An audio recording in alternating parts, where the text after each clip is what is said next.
안녕하세요. 오토기의 김정일입니다. 애플이 차세대 전기차 시장에 들어오기를 원하는 게 혁신이 아닌 혁명을 노리는 게 아니겠느냐, 이런 예상을 좀 했었습니다.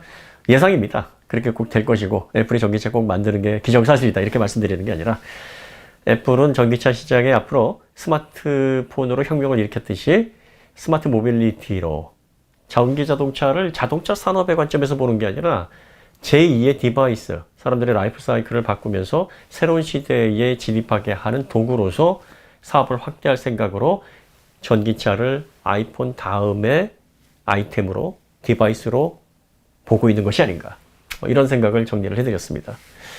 자, 미래 자동차 시장을 얘기를 하면서 전문가들을 비롯해서 자동차 업계들에서 무슨 얘기를 꼭 빼놓지 않느냐면 케이스라는 말을 빼놓지 않습니다. 케이스. C, 커넥티드 혹은 커넥티비티. A, 오토노머스 드라이브죠. 자율주행.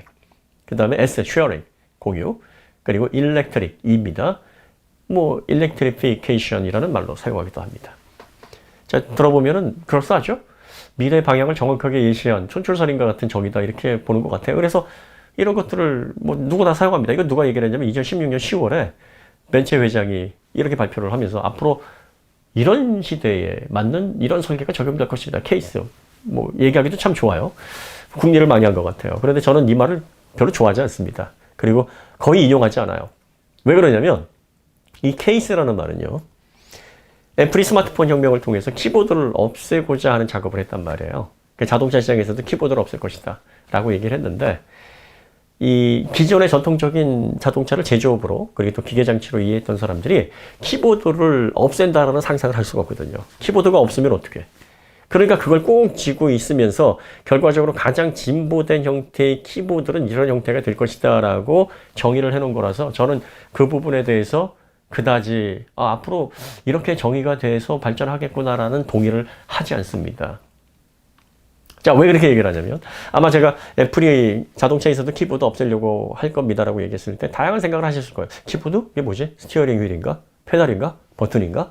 이런 물리적인 장치를 아마 생각을 했을 겁니다. 키보드는 물리적인 입력장치였으니까. 근데 이 키보드가 담는 상징적인 의미가 뭐였냐면, PC에서 키보드는요, 크리에이티브한 작업을 하려면 반드시 있어야 된다라고 생각을 했던 겁니다. 이게 없으면 어떻게 PC를 활용해? 이게 없으면 어떻게 창조적인 작업을, 생산성 있는 작업을 어떻게 할 건데? 키보드는 꼭 있어야 돼. 이걸 내자로 뭐라고 얘기합니까? 고정관념입니다. 고정관념. 키보드가 있어야 창조적인 작업을, 생산적인 작업을 할 수 있다. 하지만 애플은 그 공식을 깼습니다. 그러면 자동차에서 키보드, 그 고정관념이 뭡니까? 자동차는 이동수단이다라는 거예요. 이동수단. 그러니까 이동수단이기 때문에 커넥티비티. 요게 네 가지, 나머지 세 가지죠. 나머지 세 가지. 오토노머스 드라이브, 쉐어링, 그리고 일렉트릭. 이 나머지하고도 연결이 되는 겁니다. 그래서 연결이 돼서 나온 결과물들이 이동수단이라는 틀, 그 키보드를 버리지 못하는 결과물이 나오는 거예요. 자, 연결성. 중요하죠. 근데 그 연결성을 필요로 하고 그 연결성을 실어 놓는 단계가 어떤 수준이냐면, 자율주행을 하려다 보니까 벤츠도 오래전부터 투자를 했고요. 많은 비용을, 그리고 또 인적 자원을 많이 투입을 했습니다. 자동차가 센싱을 통해서, 로컬라이제이션 매핑을 통해서 스스로 움직이려다 보니까 너무 변수가 많은 거예요. 사람은 또 불안전합니다. 기분이 막 오락가락하고, 음주운전하고, 졸음운전하고, 보복운전하고, 운전을 또 못하는 사람도 있어요. 과속을 즐기는 젊은이들. 그건 나이대에 정해져 있는 게 아니죠. 이런 돌발 행동들을 하니까, 야, V2X 없으면 이제 안 되겠는데? V2X, V2 Everything. 인프라스트럭처, 페데스트리언, 디바이스. 야, 이런 거랑 또 비클. 통신을 해가지고 전쪽 차에서 위험한 짓 하면은 그 신호 받아서, 시그널 받아서 피하고, 또 교통 신호, 또 다양한 디바이스. 그리고 또 그걸 소유하고 있는 페데스트리언, 사람들하고 또 통신을 해야 인사사고도 줄일 수 있고. 그러면 커넥티비티가 중요하겠구나. 그러면 스마트폰을 가지고 있는 사람들이 자동차에 연결해서, 디바이스를 가지고 있는 사람이 자동차와 연결해서, 그리고 또 PC를 가지고 있는 사람이 자동차와 연결해서, 자동차가 그걸 좀 연결해가지고 자동차에 탔을 때, 이동할 때 그 편의성을 좀 극대화하자. 이 생각이에요. 그러니까 자동차의 연결성은 자동차를 하나의 독립된 스마트 디바이스로 보는 게 아니라 확장된 모니터 정도로 보는 겁니다. 모니터 하나 크게 달아놓으면은 PC 사용할 때, 또 스마트폰 사용할 때 편하거든요. 그러니까 외부 모니터를 하나 더 달듯이 다 연결될 수 있도록 연결성을 강화를 하자 이거예요. 그 자동차가 스스로 움직이는 스마트 디바이스가 돼서 이 자동차에서 연결을 관장하고 사람들이 그걸 통해서 다양한 작업이나 활동을 할 수 있게끔의 환경을 조성해 주겠다라는 얘기가 아닌 거죠.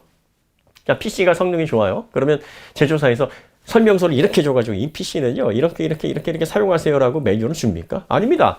이 PC, 또 뭐 스마트폰은 활용할 수 있는 게 너무나 많습니다. 단독적으로, 독립적으로 크리에이티브한 작업서부터, 디지털 소스서부터 개인이 다양한 엔터테인먼트를 즐기는 그런 기본적인 베이스가 돼서 독립적으로 활용될 수 있는 기기이기 때문에 거기에 대해서 서비스 사용자랑 이런 계약을 통해서 이런 서비스를 제공합니다. 이걸 이렇게 즐겨보세요. 매뉴얼은 이렇게 들어가서 하세요.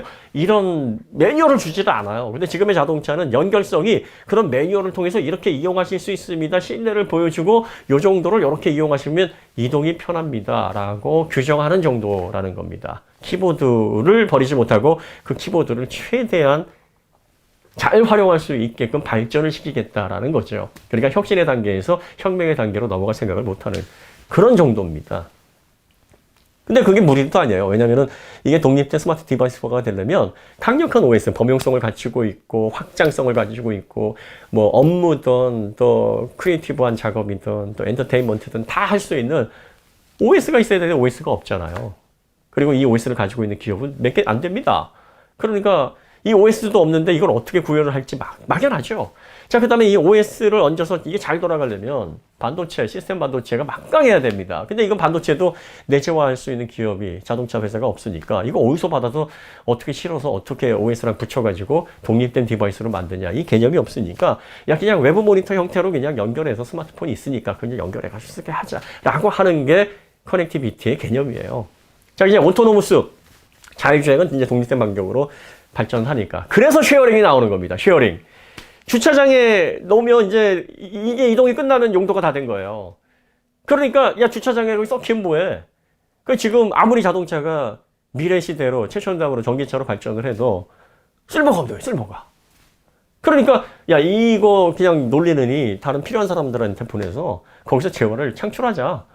그러면은 자동차를 구입하는 구입비도 절약할 수 있고 내가 많은 돈을 소비자가 지불을 하더라도 야, 이거 수요를 해가지고 비용을 거둬들일 수 있으니까 내가 이거 좀 무리해서 사도 되겠는데 라고 해서 우리 차가 더 잘 팔리지 않겠느냐. 혹은 야, 자동차를 이런 식으로 이용을 하게 되면 대도시의 뭐 어떤 교통 문제라든지 주차 문제 해결될 수 있으니까 뭐 쉐어링을 통해서 이런 서비스를 통해 우리가 서비스 사용자, 서비스 사업자로서 비용도 벌 수 있고 돈도 벌 수 있고 또 이런 형태를 통해서 뭐 새로운 비즈니스도 열리게 되고 뭐 이런 생각들을 하는 거예요. 주차장에는 그냥 차가 머물러 있어야 된다고 생각을 하는 거니까 이동수단에서 벗어나지 못하는 겁니다. 키보드 그 생각에서 벗어나지 못하는 겁니다. 자, 그 다음에 일렉트리피케이션 이 부분도 마찬가지입니다. 그냥 전동화만 시키는 걸 생각을 하는 거예요. 전동화만 기존의 내연 자동차 형태에서 전동화를 시키는 그 정도 엔진하고 변속기를 전동화 시키면 되는 거잖아. 자, 그럼 전동화를 시키면은 뭐가 필요가 없어집니까? 엔진도 필요가 없어요. 없애야죠. 그러면 이걸 왜 활용할 생각을 하고 있어요? 없애야죠. 자동차가 사이즈가 줄어들면 다 좋아집니다. 운전하기도 편해지고 주차 공간 확보도 원활해집니다. 자동차는 지금 뭐 3박스, 뭐 2박스 이런 개념이 왜 생겼냐면 앞에 엔진 이게 너무 커요. 물론 뭐 미드십, 리어 이런 방식도 있지만 대부분 대중차는 프론트니까 프론트에 엔진 들어갑니다. 변속기 들어갑니다. 이게 또 종치 방식으로 들어가면 공간 더 많이 차지해요. 이 공간이 이제 전동화가 되게 되면 아래쪽으로 다 내려올 수가 있어요. 그렇기 때문에 앞에 아예 공간이 필요 없는 건 아니지만 지금의 공간보다 뭐 3분의 1, 4분의 1 공간만 있으면 됩니다. 그럼 나머지 공간들은 없애는 게 좋습니다. 이걸 뭐 프렁크 공간으로 왜 활용하고 이걸 왜 엔진 후드를 열게 만드는 기존 방식을 탈피를 못합니까? 라시에타 그릴은 공기를 흡입해가지고 그걸 압축 폭발시키는 구조로 활용되지 않으니까 라시에타 그릴도 없애면 돼요. 근데 그걸 디자인으로 또 승화를 시키네?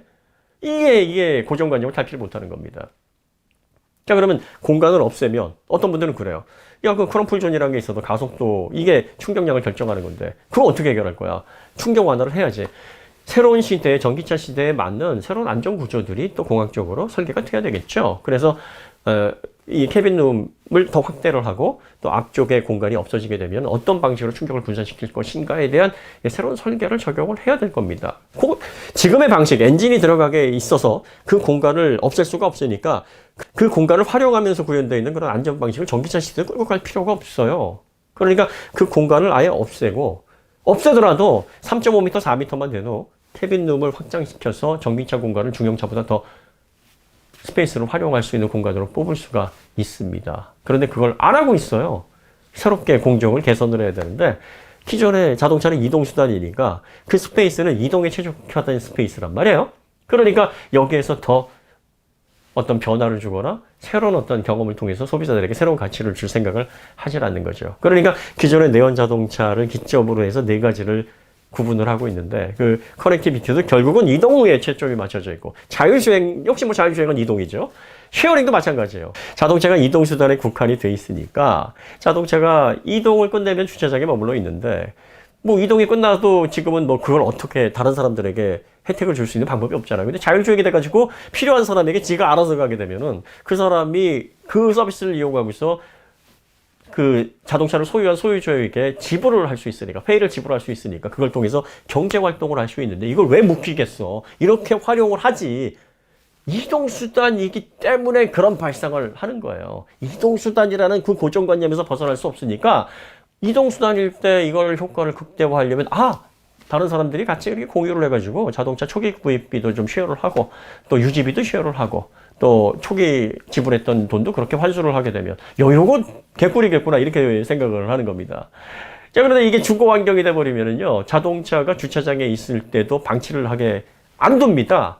왜냐면은 내가 그 안에서 할 수 있는 게 많거든요. 할 수 있는 게 많은데 그걸 왜 방치를 하고 있습니까? 거기에서 오락을 하든 음악을 즐기든 업무를 보든 미팅을 하든 개인적으로 시간을 보내든 휴식을 하든 이런 공간으로 활용될 수 있다 그러면 더 이상 자동차는 운행이 끝난 다음에 용도가 끝나는 게 아니에요. 그럼 남한테 이걸 왜 빌려줍니까? 나만의 생활 공간, 내 라이프 스타일에 최적화된 공간인데 누구랑 쉐어를 해요? 자, 그 다음에 스마트폰이 아무리 비싸도 사람들이 스마트폰에 쓰는 돈을 아까워하지 않습니다. 왜 아까워하지 않냐면 스마트폰으로 할 수 있는 게 많습니다. 예전에 전화기는 전화 통화만 잘 되면 됐어요. 전화 통화하다가 허리에 차고 있다가 뭐 통화하다가 이 정도였습니다. 근데 스마트폰은 통화할 때만 쓰는 게 아니라 통화 이외의 용도가 90%가 넘어요.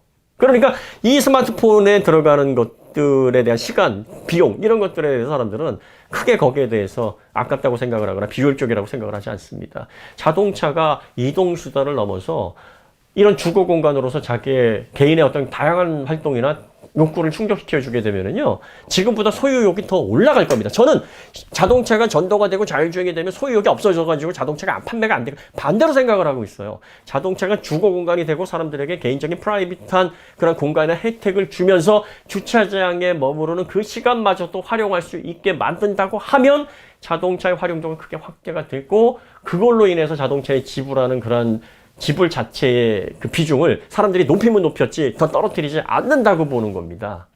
그러면 지분 안 사도 자동차를 살려는 사람들이 더 많이 늘어날 거예요. 자, 그 다음에 자동차의 제조 공정이 푸디즘 얘기를 하면서 푸디즘이 기존에 뚝딱뚝딱 공방에서 만들던 그리고 또 리드 타임이 엄청나게 길었어요. 그리고 품질이 일정하지도 않았고 규격 부품이 없었습니다. 그래서 규격 부품부터 만들고 또 이걸 컨베이어 벨트식으로 쭉 가면서 규격 부품 만들어 온 거를 착착착착 붙이니까 리드 타임이 급격하게 줄어들었습니다. 부품을 규격화해서 만드니까 제조 공정 제조 비용이 낮아지고 리드 타임이 짧아지니까 대당 자동차 가격이 혁신적으로 줄어들고 빠르게 생산해서 사람들의 손에 쥐어줄 수 있으니까 사람들이 동시에 자동차를 받아서 비슷한 라이프 스타일을 통해서 세상의 서비스들이나 건축 그리고 또 금융, 레저 이런 문화가 급격하게 바뀌기 시작을 해서 사람들의 라이프 스타일에 혁명이 일어난 거거든요. 그러니까 전기차도 이런 식으로 바뀌어야 되는 겁니다. 제일 처음에 그 혁명을 일으킨 단초가 제조 공정의 혁신이었습니다. 이걸 제조 공정의 혁명이라고 부르는 게 아니라 혁신이라고 부르는 이유는 이 혁신이 다른 혁신을 끌어들여서 이게 결과적으로 전반적인 혁명. 지금까지 경험해보지 못했던 라이프 스타일, 예전의 라이프 스타일은 죽고 다시 태어나는 혁신이라는 것은 급격하게 예전의 것과 전혀 다른 환경, 전혀 다른 스타일로 바뀌는 환경의 급격한 변화이기 때문에 혁명이라고 얘기를 하는데 그 단초가 바로 제조 공정의 혁신이에요. 그러니까 컨베이어 벨트식의 혁신이 전기자동차에도 일어나야 됩니다. 아니 앞에 엔진룸 공간이 왜 필요합니까? 없애야죠. 크기를 줄여야죠. 엔진룸을 왜 열어요? 엔진 후드를 왜 엽니까? 필요가 없잖아요. 뭐 냉각수라든지 전기차에도 냉각수 들어가니까요. 전기 모터라든지 배터리 냉각을 해야 되니까. 그 다음에 또 라시에타 그릴은 왜 남겨놓습니까? 그걸 왜 디자인으로 승화를 시켜요? 오일 엔진 오일은 안 들어가잖아요. 감속기 오일은 들어가는데 이걸 주유구처럼 따로 빼놓을 수도 있어요. 그런 식으로 해서 엔진도 굳이 열지 않아도 됩니다. 자율주행이 시작된다고 하면 범퍼를 만들어 놓고 펜더를 만들어 놓고 이렇게 단일 부품들을 부분 만들어서 부착할 필요가 없어요. 지금까지 그렇게 부착하는 건 사람이 운전을 하니까 자잘한 문제점들이 많았어요. 접촉사고도 많았고 급능사고도 많았고 또 뭐 기분에 의해서 졸음운전에 의해서 음주운전을 하면서 또 막 질주를 하면서 보복운전을 하면서 이런 이슈들이 있었는데 자율주행이 되면 그런 이슈들이 없어집니다. 기계는 냉정해요. 기계는 오버하지 않습니다. 그리고 사람보다 더 진보된 기술 알고리즘을 통해서 또 민감한 센싱을 통해서 더 먼 거리를 예측을 하면서 자율주행을 해나갑니다. 사고가 급격히 줄어들 거예요. 또 자율주행이 시작되면 레벨 3부터 시스템 제공자에게 책임을 지우는 방식으로 지금 법안들이 제정이 되고 있습니다. 그러니까 내가 개입한 거 아닌데 자율주행에서 일어난 이벤트로 일어난 사고야만 증명이 되면 일단 보험사와 제조사가 책임을 지고 그 사고를 책임을 져서 보상을 한다. 이런 분위기로 가고 있다라는 거죠. 그렇게 되면 지금의 자동차가 유니바디 형태로 만들어져도 문제가 없다라는 얘기예요. 지금의 조립 방식으로 많은 공정을 통해서 복잡하게 생산을 하면서 생산 단가를 높이는 이런 방식을 버리고 전체를 유니바디 형태로, 물론 뭐 도어라든지 뭐 뒤에 짐을 실을 수 있는 공간 뭐 이런 정도는 분리를 해서 해야 돼서 이건 부착을 해야 되겠지만 그 외 부분들 엔진 후드, 펜더, 또 차체 프레임, 또 범퍼 이런 부분들을 다 유니바디 형태로 만들어내면 제조 공정의 혁신을 가져올 수 있습니다. 제작 단가가 크게 낮춰질 수 있고 자동차 전체 생산되는 리드 타임이 급격하게 줄어듭니다. 대량으로 뽑아낼 수 있는, 대량으로 사람들에게 쥐어줄 수 있는 그런 생산 프로세서가 드디어 만들어지는 제2의 포디즘이 만들어지는 거예요. 이렇게 생산 라인에 있어서도 대변혁이 일어나야 됩니다. 자, 그 다음 문제가 더 심각합니다. 이 대도시에서 전기차는 충전 문제가 정말 심각한 문제입니다. 충전소를 많이 개설하면 해결될 문제가 아니에요. 충전소를 개설해도 아침에 출근은 바쁘게 해야 되는데 배터리가 없네? 그러면 충전소 찾아가가지고 차들이 여러 대 들어서 있어요. 이거 정말 난감하거든요.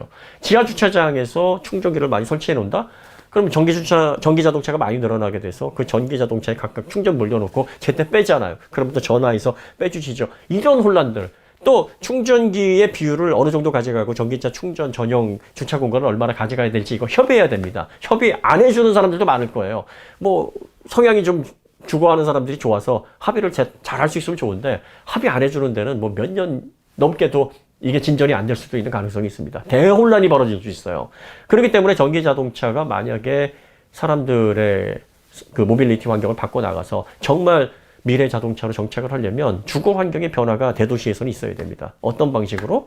과거에는 7, 80년대만 해도 아파트 지을 때 지하 주차장 안 지었어요. 지하 주차장이 무슨 필요가 있었습니까? 지상에 공간이 널널한데. 그러다가 밀도가 높아지고 차들이 너무 많이 늘어나니까 지하로 파서 자동차를 지하 주차장으로 지금은 아주 당연하게 이용을 하고 있습니다. 그러니까 자동차의 이용 환경에 따라서 주거의 형태는 바뀌게 되는데 앞으로 미래 전기 자동차가 대중화가 되려면 이 주차장이요, 각 세대별로 이제 올라가야 됩니다. 주차 타워가 아파트라든지 주상복합 오피스텔의 건물에 붙어서 각 세대와 연결이 되는 방식으로 주차 타워, 주차 전용 엘리베이터로 해서 들어가야 되는 게 맞습니다. 이렇게 구성이 되게 되면 충전 문제가 해결이 됩니다. 지금 이런 방식의 주택이 최고급 아파트, 최고급 주상복합에서는 이미 외국에서는 구현이 되어 있는데 이런 것들은 이제 상위 뭐 0. 몇 프로의 부유층을 위해서 페라리, 람보르기니 이런 슈퍼카들을 거실에서 감상할 수 있도록 뭐 그런 서비스를 하는 그런 거에 국한이 되어 있는데 미래의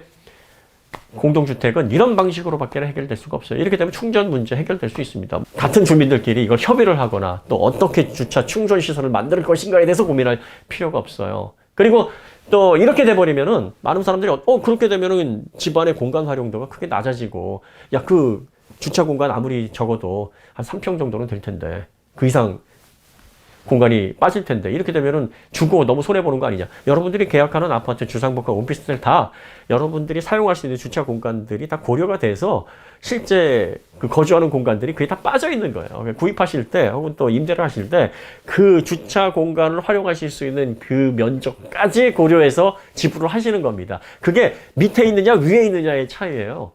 이런 식으로 라이프 스타일의 변화가 일어나는 게 혁명입니다. 이렇게 돼버리면 V2 그리드도 이제 본격적으로 대도시에서도 할 수 있어요. V2 그리드가 뭐예요? 남는 전기를 V2 홈, 가정에 연결을 해가지고 과부하 시기에 전기료가 좀 비싸게 되면은 충전된 건 다 당분간 움직일 필요 없으니까 연결하고 저녁에 심야 전기요금 쌀 때 그때 연결해가지고 완속 충전으로 난 충전을 하면 되니까 이런 식으로 활용할 수도 있고요. 그 다음에 주거민들과 전기차 충전을 가지고, 뭐 충전 끝났는데 이거 뭐 빨리 빼주세요. 뭐 이 충전소를 왜 더 늘립니까? 난 전기차도 없는데. 이런 식의 갈등에서 벗어날 수 있게 되는 거예요. 그러니까 이런 방식으로 하나씩 변화가 진행이 될 것이라고 볼 수가 있고요. 또 이런 식으로 자동차가 각 세대에 맞춰서 뭐 베란다, 발코니 식으로 해가지고 붙게 되려면 자동차 사이즈가 작아져야 됩니다. 커서는 안 돼요. 이렇게 되면 지금 내연 자동차에서 생기는 허수, 필요 없는 공간들을 최대한 쳐내야 됩니다. 그리고 전기 자동차 시대에 캐빈룸 공간을 최대한 활용을 해서 필요한 공간만큼 자동차 사이즈를 거기에 맞게 축소를 해야 될 필요가 있어요. 그래야지 가정에서 좀 더 작은 공간에서 주차 공간에 할애를 해서 이용을 할 수가 있게 되는 거고요. 일단 또 자동차가 위로 올라오게 되면 사람들의 생활이 또 많이 바뀌게 될 거예요. 자, 이렇게 아파트라든지 공동주택에서 자동차가 세대별로 올라오게 되면은 뭐 충전 문제만 해결되는 게 아니라 자동차의 어떤 손상 문제, 또 보안 문제, 뭐 도난, 뭐 이런 것들, 이런 고민으로부터 해결될 수 있고요. 그 다음에 자동차를 주차할 때 그 자동차를 활용하는 면에 있어서도 새로운 세상이 열리게 되는 거예요. 공동주택에서 가장 큰 문제가 뭡니까? 층간소음. 음악 크게 틀어놓으면 난리가 나죠. 어떤 때는 음악 크게 틀어놓고 또 영화도 좀 그 사운드 높게 해가지고 좀 즐기고 싶고 이런 경우 있을 수 있습니다. 또 노래방 뭐 하고 싶은데 이렇게 마이크 놓고 막 노래하게 되면은 경비실에서 전화 옵니다. 시끄럽다고. 고3이 있다고. 근데 자동차를 따로 보관할 수 있는 주차장이 발코니나 뭐 이런 형태로 붙어 있게 되면 자동차 안에서 이런 개인의 프라이빗한 엔터테인먼트, 또 개인의 공간을 제약 크게 받지 않고 즐길 수가 있게 되는 거예요. 그러니까 자동차를 구입해 놓고 이동수단으로 썩히는 게 아니라 그 공간을 또 하나의 나의 개인적인 생활 공간으로 활용할 수 있게 되니까 자동차를 활용할 수 있는 그런 범위가 무궁무진해지게 되는 거예요. 자동차가 새로운 디바이스로서 사람들의 생활, 라이프 스타일을 본격적으로 바꾸게 되는 겁니다. 이렇게 만들어야 자동차로 혁명을 이룰 수가 있는 거예요. 그러니까 제가 애플이 키보드를 없애려고 하는 게 아니겠느냐 라고 얘기했던 건 물리적인 특정 장치를 얘기하는 게 아닙니다. 자동차를 단순한 이동수단의 고정관념으로 생각을 하게 되면 자동차가 앞으로 차세대 모빌리티 시장으로 발전을 한다고 하더라도 부분적인 발전, 기존의 자동차에서 일부분이 좀 더 확장된 경험으로 확대되는 그 정도 수준이지 사람들의 생활을 변화시킬 수 있는 그런 확실한 혁명의 주체로서 새로운 형태로 사람들에게 가치를 제공할 수 없게 됩니다.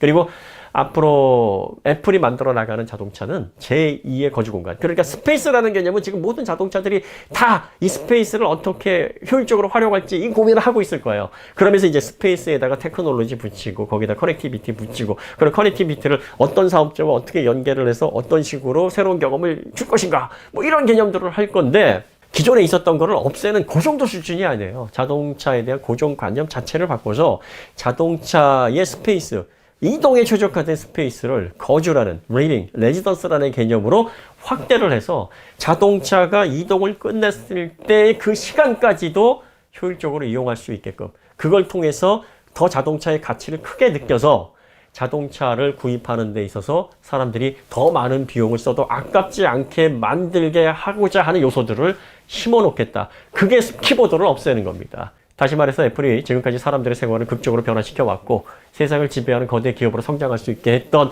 데이터 비즈니스를 스마트폰을 그 수준을 넘어서 이제 자동차를 하나의 스마트 디바이스화해서 자동차의 영역까지 넓혀 나가겠다는 건데 사람들의 전반적인 생활 전반적인 그런 라이프 사이클 전체에 영향을 미치고자 하는 그런 총체적인 플랜을 진행하는 것이 아니겠느냐 그런 생각을 하게 되는 거죠. 그래서 내연 자동차들이 과거의 이동수단에 국한된 가치로 스페이스를 해석하고 또 그걸 통해서 연결성 또 그걸 통해서 차세대의 가치를 만약에 기획을 한다고 하면 앞으로 자동차 혁명의 시대에 새롭게 급격하게 바뀌는 그 시대의 자동차 환경에서 도태되기 쉽다라는 거예요. 앞으로 이런 식으로 반드시 전개될 것이다. 앞으로 시장이 이런 식으로 변화될 것이다 라고 확언하는 게 아닙니다. 우리가 이렇게 다양한 가능성과 그리고 또 미래 시장에 대해서 생각의 틀을 넓혀 나가는 거는 결과적으로 우리가 변화하는 세상에서 좀 더 나은 결정을 통해 우리의 생활의 질을 높이는 데 있습니다. 이러한 사고의 확장을 통해서 여러분들이 다양한 환경들을 한번 미리 예측해보고 현재 변화무쌍한 이런 대격변의 시기에서 우리가 재화 그리고 또 앞으로 우리 라이프 스타일을 보다 즐겁고 행복한 방향으로 또 흥분되는 방향으로 틀잡아 나가는데 좋은 땔감, 재료로 사용할 수 있기를 바라는 마음에서 생각을 공유한다. 이렇게 가볍게 생각하시면 좋을 것 같습니다.